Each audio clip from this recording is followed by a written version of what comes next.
આપનું સ્વાગત છે। ડભોઈ તાલુકાના ધરમપુરી નજીક સ્કોર્પિયો કારને નડ્યો અકસ્માત। પ્રાપ્ત માહિતી અનુસાર સ્ટેચ્યુ ઓફ યુનિટી રોડ પર ડભોઈથી જરિયાવાડી તાલુકો ગરડેશ્વર જતા સમયે આ ઘટના બનવા પામી।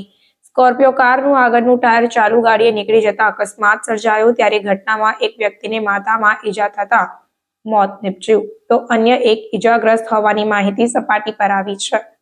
ઈજાગ્રસ્તોની સારવાર માટે ડભોઈ રેફરલ હોસ્પિટલ ખાતે ખસેડી દેવામાં આવ્યા। પ્રવીણભાઈ છોટાભાઈ તડવીને માથાના ભાગે ઈજા થતા તેઓનું કરુણ મોત નીપજ્યું, તો પ્રતીકભાઈ ભૂપતભાઈ તડવી ઈજાગ્રસ્ત થયા છે। ડભોઈ પોલીસે મૃતદેહને પોસ્ટમોર્ટમ અર્થે મોકલી આપી કાર્યવાહી હાથ ધરી છે।